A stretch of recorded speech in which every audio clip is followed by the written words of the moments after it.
ఏ ఒక్కరు కూడా ఆదరించలా, సాయం చేయలా. అటువంటి దయనీయమైన స్థితిలో, పడిపోయిన స్థితిలో ఉన్న ఆ వ్యక్తి పట్ల ప్రభు కృప చూపించాడు. ఆమేన్. ప్రభు కృప చూపించాడు. ప్రభు ఆ వ్యక్తిని బాగు చేశాడు. నీవు నీ పరుపెత్తుకొని నడువము అని చెప్పాడు. వెంటనే వాడు స్వస్థత నొంది తన పరుపెత్తుకుని నడిచాడు. అంతవరకు బాగానే ఉంది.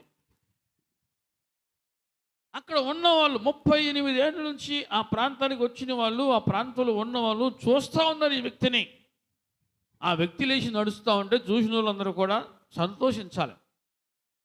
బాగుపడితే సంతోషించే వాళ్ళు లేరు, కానీ పాడైపోతే చెప్పండి సంతోషించే వాళ్ళు ఉన్నారు. పాడైపోతే వదిలేసే వాళ్ళు ఉన్నారు. పాడైపోతే ఒంటరిగా చేసేవాళ్ళు ఉన్నారు. కానీ బాగుపడితే మాత్రం సంతోషించే వాళ్ళు లేరు. అబ్బో అన్నట్టుగా ఉంది కాలం. ప్రతి దేవుని బిడ్డలారా, అక్కడికి వచ్చినట్టు కొంతమంది ప్రజలు ఒక వంక చూపించారు. ఏంటి ఆ వంక అంటే, విశ్రాంతి దినమున ఏ పని చేయకూడదుగా, ధర్మశాస్త్రంలో ఉంది కదా, ప్రభు ఎందుకు ఈ వ్యక్తిని ఈరోజు బాగు చేయాలి విశ్రాంతి దినమున అని చెప్పి ఏదో ఒక రకంగా ప్రభువుని ఇబ్బంది పెట్టాలని, ప్రభువుని ఆ వ్యక్తి నుంచి దూరం చేయాలని ప్రభువును